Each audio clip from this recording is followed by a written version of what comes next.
Hello friends, welcome to my YouTube channel. और आज का जो हमारा टॉपिक है वो है सिटीज़नशिप। मैंने बोला था कि फंडामेंटल राइट्स पे वीडियो बनाएंगे, बट पहले हम थोड़ा सा सिटीज़नशिप देख लेते हैं। अच्छा टॉपिक है और सीक्वेंस में हो जाएगा प्रीएम्बल, फिर उसके बाद सिटीज़नशिप।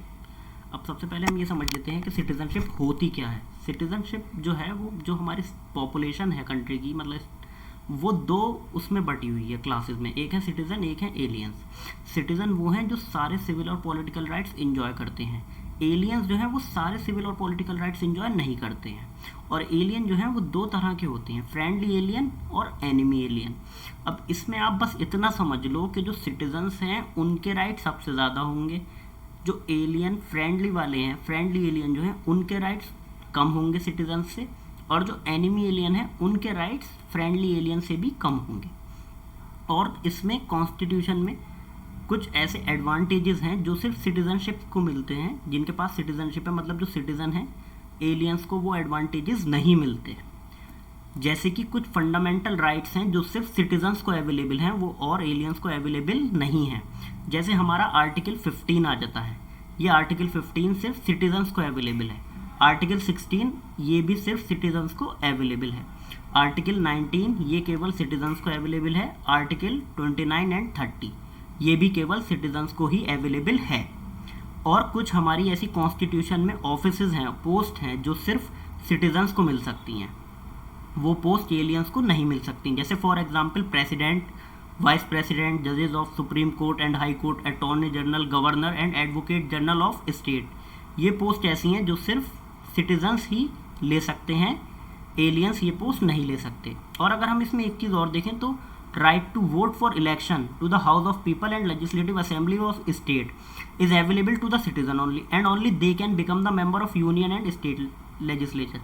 मतलब citizens जो हैं वो ही वोट कर सकते हैं यूनियन एंड स्टेट लेजिस्लेचर में, और वो ही इसमें कंटेस्ट भी कर सकते हैं। एलियंस ना तो वोट कर सकते, ना ही वो कंटेस्ट कर सकते।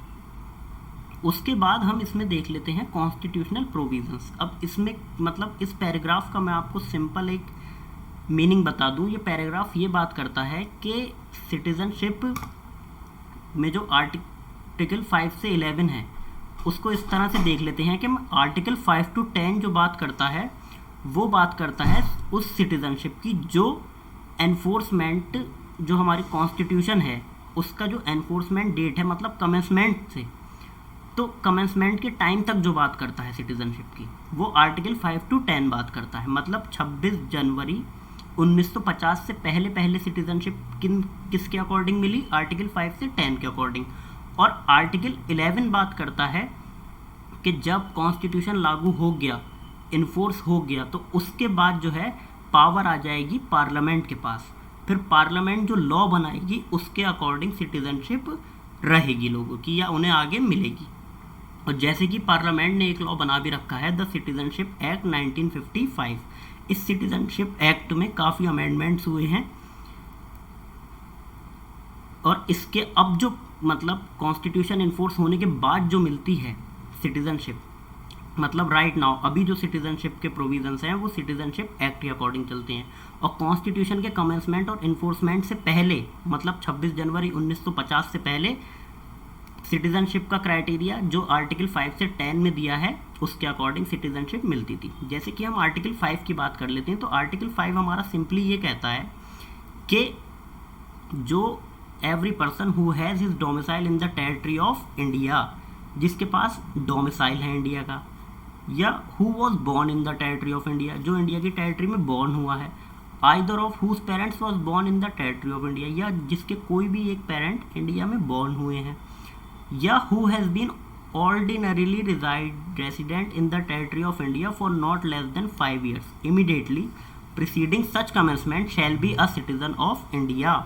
मैं एक बार आपको इसमें फिर से बता देता हूँ कि या तो जिसके पास डोमिसाइल है, या जो इंडिया की टेरिटरी में बॉर्न हुआ है, या उसके कोई एक पेरेंट इंडिया की टेरिटरी में बॉर्न हुए हैं, या वो रिसाइड कर रहा है इंडिया में 5 साल से लगभग, तो वो इंडिया का नागरिक कहलाएगा। और यहाँ पे इंडिया मतलब अनडिवाइडेड इंडिया भी इसमें हम मान लेते हैं, क्योंकि जब वो 5 साल पहले से कर रहा है तो जाहिर सी बात है इसमें अनडिवाइडेड इंडिया भी आ गया। नेक्स्ट हम देख लेते हैं article 6 rights of citizenship of certain persons who have migrated to India from Pakistan. मतलब जो लोग इंडिया में पाकिस्तान से आए, मतलब जब पार्टीशन हो गया तो उसके बाद थोड़ा सा पार्ट जो पाकिस्तान में गया, फिर जो लोग वहाँ से आए माइग्रेट होकर इंडिया में, उनको प्रोविज़न्स, उनको किन प्रोविज़न्स के हिसाब से सिटीजनशिप मिली। तो इसमें हम ये देख लेते हैं कि या तो वो खुद या आइदर ऑफ हिज पेरेंट्स और any of his grand parents was born in India, मतलब वो खुद या उसके कोई पेरेंट्स या उसके ग्रैंड पेरेंट्स जो हैं वो इंडिया में पैदा हुए हों। या एक तो ये पॉइंट, और फिर इसमें भी दो कंडीशंस हैं। दो कंडीशंस ये हैं, अगर वो पाकिस्तान से 19 जुलाई 1948 से पहले आया है, ठीक है, कब 19 जुलाई 1948 से अगर वो पहले आया है तो वो उसको रजिस्टर करवा के सिटीजनशिप मिल जाएगी। बट अगर यहाँ पर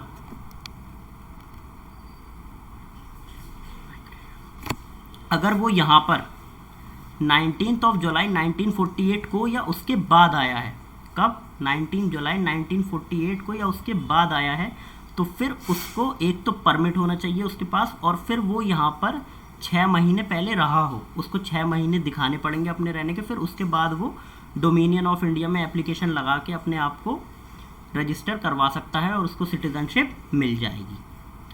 आर्टिकल 7 बात करता है rights of citizenship of certain migrants to Pakistan. मतलब जो लोग 1 मार्च 1947 के बाद पाकिस्तान गए बट उनका वहाँ मन नहीं लगा या जो भी रीज़न रहा हो, वो फिर वहाँ से वापस इंडिया में आ गए, तो उनको भी सिटीजनशिप मिल जाएगी। बट यहाँ पे भी ये रूल लागू होता है कि उनको पहले 6 महीने यहाँ पर रहना पड़ेगा, उनके पास परमिट होना चाहिए, और फिर वो अपने आप को रजिस्टर करवा लेंगे और उनको सिटीजनशिप मिल जाएगी। आर्टिकल 8 बात करता है उन लोगों की जो लोग इंडिया में रहते नहीं हैं, मतलब इंडिया से बाहर रहते हैं, बट उनका या तो वो खुद या आइदर ऑफ हुज पेरेंट्स और any of whose grandparents was born in India. वो रहते तो बाहर हैं लेकिन उनका कोई, वो खुद या उनके कोई पेरेंट या कोई भी एक पेरेंट या उनके कोई भी ग्रैंड पेरेंट इंडिया में बॉर्न हुए हैं, तो अगर उनको सिटीजनशिप चाहिए इंडिया की, तो उनको वहीं जिस कंट्री में वो रहते हैं, अगर वहाँ पे कोई डिप्लोमेटिक और कॉन्सुलर रिप्रेजेंटेटिव है इंडिया का, तो वो वहाँ पर जाके उस ऑफिस में सिटीजनशिप, अगर ये कॉन्सुलर रिप्रेजेंटेटिव उनको सिटीजनशिप दे देता है, तो इनको वहीं से ऑफिस से कॉन्सुलर रिप्रेजेंटेटिव के सिटीजनशिप मिल जाएगी। लेकिन कंडीशन इसमें भी ये है कि वो या तो खुद या आइदर ऑफ हुज पेरेंट्स, उनके पेरेंट्स या उनके कोई ग्रैंड पेरेंट्स यहाँ पर बॉर्न हुए हों। आर्टिकल 9 बात करता है डुअल सिटीजनशिप की। डुअल सिटीजनशिप मतलब क्या? मतलब इसमें ना दो तरह से डुअल सिटीजनशिप को बताया गया है। जैसे एक तो इंडिया में अगर आपके पास इंडिया की सिटीजनशिप है, तो यहाँ पर ऐसा कोई कंसेप्ट नहीं है कि आपको स्टेट की सिटीजनशिप अलग लेनी पड़ेगी और सेंट्रल से सिटीजनशिप अलग। आपके पास इंडिया की सिटीजनशिप है तो आप सिटीज़न हो इंडिया के। दूसरा ये बात करता है कि जिसने इंडिया की सिटीजनशिप जिसके पास है और उसने किसी और कंट्री की सिटीजनशिप ले ली, तो अब उसकी जो इंडिया की सिटीजनशिप है वो ख़त्म हो जाएगी। ये इसीलिए इंडिया में जो रूल है वो सिर्फ सिंगल सिटीजनशिप का है। आर्टिकल 10 ये बात करता है कि जो इंसान सिटीज़न है इंडिया का, जो नागरिक है, उसको नागरिक माना जाएगा, but subject to the provision of any law that may be made by the parliament. लेकिन वो प्रोविज़न जो है फिर उसके हिसाब से भी वो नागरिक तो माना जाएगा, लेकिन उस पर फिर वो कानून भी लागू होगा जो पार्लियामेंट आर्टिकल 11 में कानून बनाएगी। ठीक है, मतलब उसके फिर जो आगे के हिसाब से रहेगा, मतलब जब हमारा कॉन्स्टिट्यूशन इन्फोर्स हो गया, तो मतलब अब के टाइम में अगर कोई उस टाइम पर सिटीजनशिप कोई सिटीज़न है, तो अब उस पर जो लागू कानून लगेगा वो कानून लगेगा जो आर्टिकल 11 में पार्लियामेंट ने बनाया होगा।